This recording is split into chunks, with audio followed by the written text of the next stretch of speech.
Olá pessoal, sou o Thiago Pittini, drapple.com.br. Bem-vindo ao Dr. Apple News dessa semana, 39º aí da nossa sequência de notícias semanais sobre Apple. Aproveitar para agradecer a todo mundo que colabora com notícias, mandando notícias para mim por mensagem, por e-mail. Mande suas notícias que a gente coloca aqui na pauta para vocês, beleza?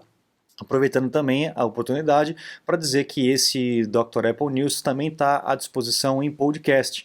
Então procure no seu podcast favorito, coloque lá Dr. Apple tudo junto, que você vai encontrar no Google, no iTunes, no Spotify, você vai encontrar em todas as plataformas, beleza? Vamos correr aqui porque hoje tem bastante informação, bastante notícia para passar para vocês. Essa semana teve atualização aí dos iPads, dos iPhones, do Apple Watch, dos Macs, então eu recomendo sempre que você faça um backup do seu equipamento e depois proceda com a atualização aí. No iPad, no iPhone, apareceu finalmente aí a opção de você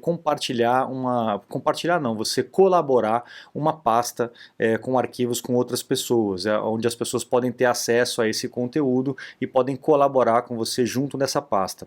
Nessa situação de acesso remoto, a gente vai utilizar bastante esse tipo de serviço, né, que infelizmente o iCloud demorou para ter, né, a gente já tinha isso no Dropbox, no Google Drive, etc. E a Apple agora correu atrás do prejuízo e já está oferecendo essa questão de compartilhamento de arquivos, já tinha de arquivos, né, compartilhamento de pastas dentro do iCloud Drive, tá bom? Essa é a principal modificação. Teve algumas correções de erros, etc., mas é a principal modificação. No Mac é a mesma coisa, né? A questão do sharing de folder, as letras, né, junto com as músicas sincronizadas e algumas modificações e correções de erro. O WatchOS foi um pouquinho menor, ele está liberando o eletrocardiograma para mais 3 países, infelizmente o Brasil ainda não está nessa listagem de países aí, a Anvisa está demorando para poder liberar. Eu cheguei a receber uma notícia até que a Anvisa não tinha, né, recebido o pedido, então está meio confuso essa comunicação, a gente não sabe se a Apple já fez o pedido ou ainda não fez o pedido para poder liberar o ECG. Mas eu acredito que em breve isso vai ser liberado, tá bom? Próxima notícia, vamos lá, agora começam as coisas mais bacanas aí. Lembra que eu falei na semana passada que a Apple está mudando o processador? Vai deixar de utilizar os processadores da Intel para poder utilizar os processadores próprios feitos pela TSMC, que eles chamam de ARM ou ARM, né, nos Macs. Então, isso está mais perto do que nunca. O nosso guru aí, o nosso oráculo Ming-Chi Kuo está dizendo aí pra gente que no ano que vem, em 2021, a máquina, pelo menos as máquinas mais simples, né, provavelmente o MacBook Air, já vai ter esse processador trocado. Pelo que ele está dizendo, a Apple vai começar com as máquinas mais simples, talvez um Mac Mini, um MacBook Air, e vai colocando de acordo com o que vai dando certo, ela vai trocando para as outras máquinas mais potentes, mais Pro, né? E então está mais perto do que a gente imagina. E a grande sacada, a grande vantagem disso é, além de você poder utilizar a tecnologia muito mais avançada que a TSMC está utilizando, está conseguindo fazer em comparação com a Intel, a gente pode ter uma redução aí de 40% a 60% no custo de produção do Mac. Então isso aí talvez reverta numa baixa de preços aí considerável para os computadores da Apple, além de você ter uma eficiência energética melhor, térmica também melhor, e uma potência mais considerável, né? Um ganho de potência mais considerável. Então é uma excelente notícia para a gente poder ficar atento aí. Vamos lá. Legacy System Extensions. Lembra que eu falei isso já faz alguns Dr. Apple News para trás? A Apple, desde 2019, está dizendo para o público em geral, principalmente para os desenvolvedores, que em breve ela vai desabilitar a oportunidade de aplicativos mexerem nas kernel extensions. Kernel extensions são habilitações que o sistema dá para algum aplicativo para mexer diretamente no hardware, interferir diretamente no hardware. Tá? Então, essas Legacy System Extension, que seria dos aplicativos de terceiros, vai ser desabilitado. Os aplicativos de terceiros não poderão interferir diretamente no hardware do Mac. Isso vai tornar o Mac mais estável, mais confiável, com menos travamento. Eu acho uma boa, onde só o sistema operacional e os aplicativos da Apple terão essa permissão para mexer nisso. Então a Apple está desenvolvendo uma outra forma dos aplicativos tratarem com isso através de um intermediário, o que vai deixar a máquina também mais segura. Então fique atento aí, desenvolvedores, principalmente aplicativos como no caso do Google Drive, Dropbox e tal, corram atrás, porque a Apple vai fechar essa porta e se os desenvolvedores não correrem atrás disso aqui, vai ter problema na próxima, talvez na próxima ou na outra atualização, e aí a galera vai começar a achar que o problema é da Apple. O problema não é da Apple, o problema é dos desenvolvedores que não correm atrás dessas documentações que a Apple solta muito tempo antes. Então vamos torcer para que os aplicativos façam o dever de casa e não tenham problema como teve com a Adobe, por exemplo, na mudança para o macOS Catalina. Muita gente reclamando da Apple, macOS Catalina está uma porcaria. Não é, na verdade não era o macOS Catalina, são os aplicativos que não se prepararam para isso. Tá? Então fique atento com relação a essas modificações, principalmente você se é desenvolvedor, tá bom? Agora começa as patentes, que são bem legais. A Apple está planejando aí um Face ID para MacBook Pro e para iMac. A gente já vem falando isso já há alguns Dr. Apple News para trás e está se reforçando aí com relação a essa mudança com uma outra patente que a Apple entrou. Então a gente provavelmente vai ter mais para frente aí algumas mudanças bem radicais nas máquinas, né? A mudança de processador, a mudança aí com o Face ID e provavelmente vai ter o Notch, que é aquela entalhezinho que tem no iPhone, né? A tela vai acabar crescendo, vai acabar ocupando um espaço maior da tampa de cima da máquina. Então é um caminho que a Apple também está sugerindo seguir com essa nova patente. Tá? Próxima notícia. A Apple já tinha lá em 2009, já há 11 anos, ela já tinha entrado com uma patente de um equipamento que pudesse detectar a presença de pessoas, tá? Então na hora que você passasse em frente a um computador ou uma televisão, ela poderia ligar, poderia ativar. Então a Apple ela já há 11 anos com isso, né? Essa aqui é a foto da patente daquela época, onde o computador detectaria o usuário. Logo depois, quer dizer, alguns anos depois, a Google entrou com um outro equipamento chamado Soli, que vem no Pixel 4, né, se eu não me engano, que faz a detecção aí da mão, né, com sensores de movimentação e tal. E a Apple está com uma outra patente aqui, onde o equipamento ele pode detectar sinais vitais. Tá? Então, até de repente, para algum tipo de suporte médico, de diagnóstico médico, o equipamento vai poder fazer esse tipo de detecção de sinais vitais, frequência cardíaca, esse tipo de coisa por distância, através de um sensor de radar. Muito bacana, né? Muito bacana. Então ele parece que, pelo que eu li aqui, ele é tão sensível que dá para detectar a diferença entre um adulto e uma criança e etc. Então o futuro aí promete coisas bem inventivas, né, bem diferentes aí. Próxima notícia para a gente não perder tempo, senão vai ficar muito grande esse vídeo. Outra patente que a Apple está desenvolvendo, está entrando aqui com um pedido de patente, é um equipamento em que ele vai projetar uma imagem e a gente vai poder interagir nessa imagem projetada por realidade aumentada, né? Talvez isso venha aí com relação a um Apple Glass, né? Ou iGlass, aquele óculos que a gente já vem comentando há algum tempo. Então o equipamento aqui, como se fosse esse aqui, por exemplo, ele poderia projetar um teclado na sua mesa e você digitaria na mesa, sem existir um teclado físico, e o próprio equipamento vai conseguir identificar onde que o teu dedo está pegando e qual tecla você estaria digitando. É bem legal. Esse desenho aqui parece bem um óculos, né, de forma bem grosseira, quadradão e tal, para dar uma disfarçada, mas possivelmente é esse o recurso, para que você possa, através do Apple Glass, você poder trabalhar aqui com a realidade aumentada. Tipo o Minority Report lá do Tom Cruise, alguém lembra desse filme? Mais ou menos assim, né? O cara vai fazendo assim e tal, e as coisas vão mexendo. Então a gente está perto disso, já tem uma patente, então possivelmente algo parecido com isso já esteja funcionando. Mais uma notícia, para quem achou que a Apple tinha desistido aquelas bases de recarga por indução, né?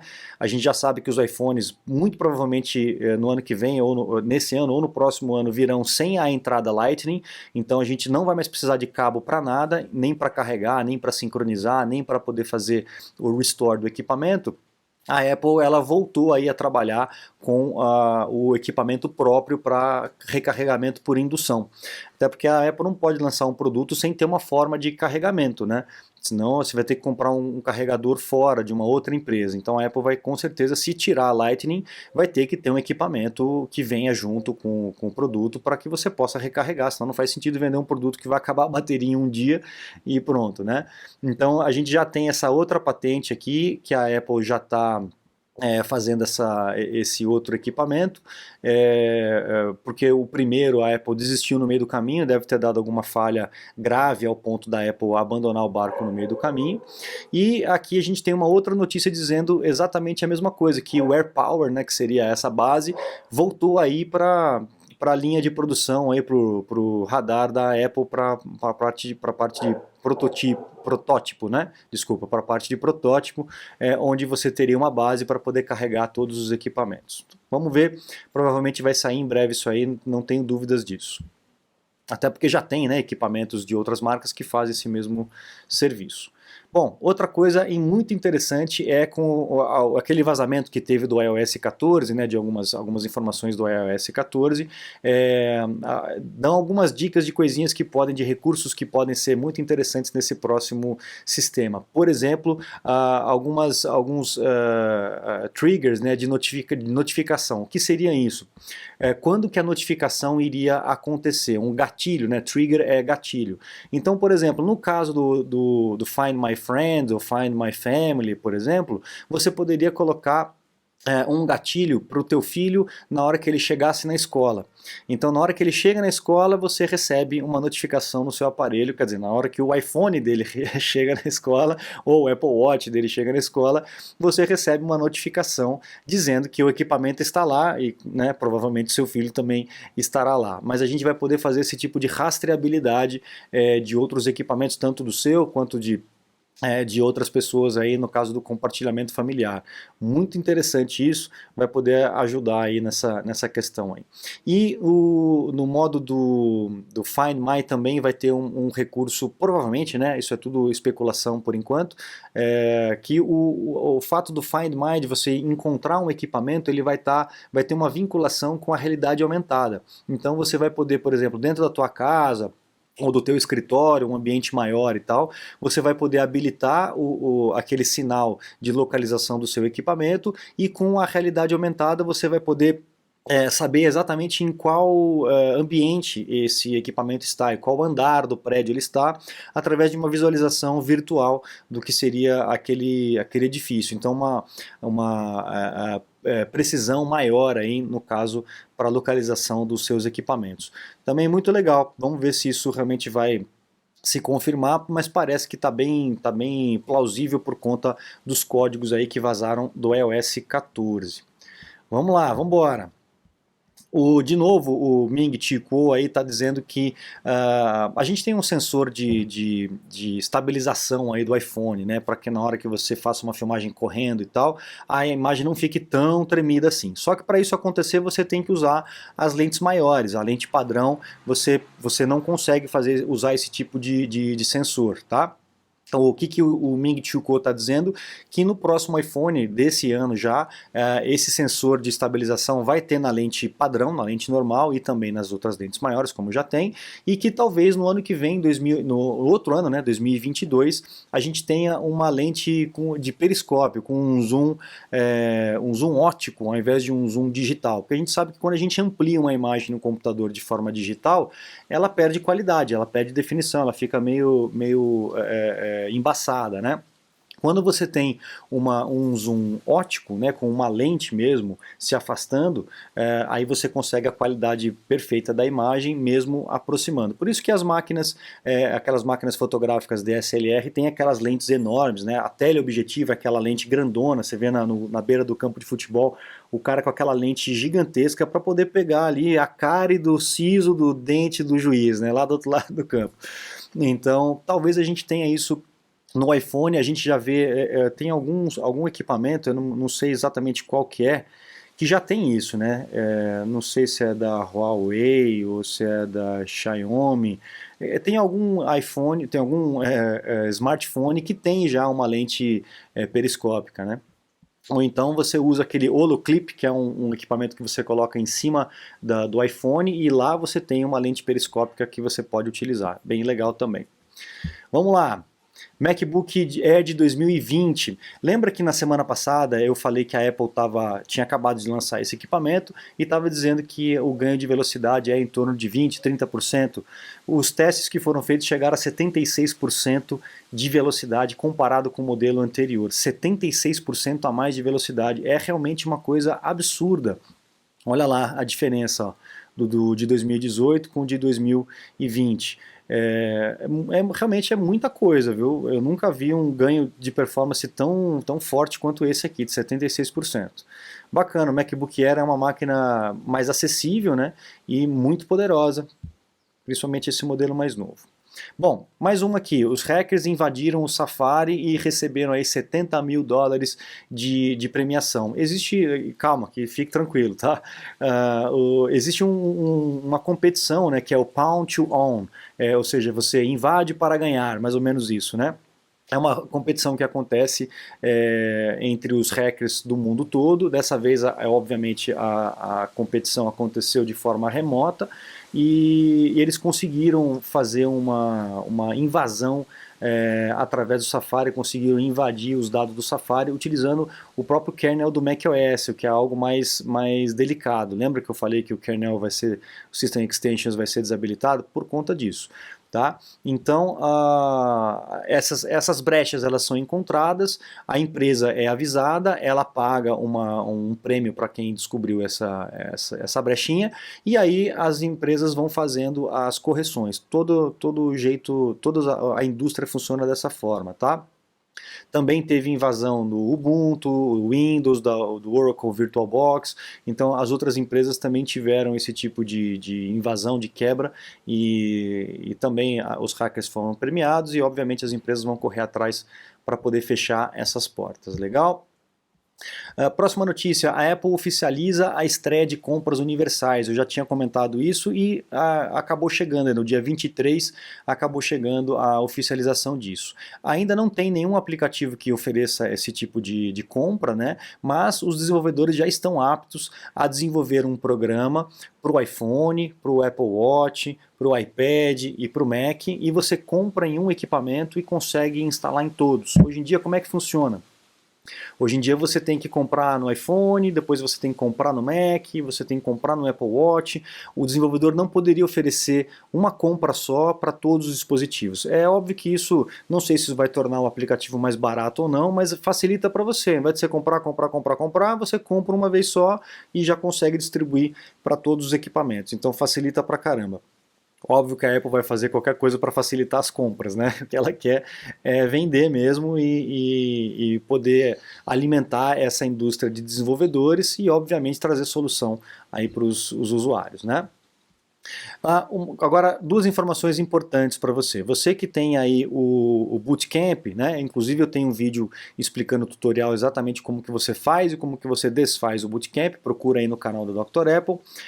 A Apple lançou uma documentação para quem está tendo problema rodando o Windows 10 aí no Bootcamp com o vídeo distorcido, a tela distorcida. Então a Apple lançou aí uma nova atualização de drivers para o Windows 10, então procure no site da Apple que você vai encontrar aí essa documentação e esse driver para você poder fazer a atualização do seu Windows e acabar com esse problema, tá?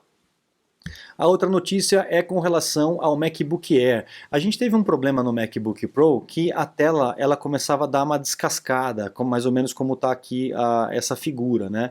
Então a tela começava a dar uma descascada e a Apple estava fazendo a troca das telas em recall, óbvio, né? Nada mais justo. Parece que a gente está tendo esse mesmo tipo de problema com o MacBook Air de 2018 para trás. Então, se você tem essa máquina e está tendo esse problema, MacBook Pro de 2015 e o MacBook de 2017 para trás, mas parece que o MacBook Air também está tendo esse problema.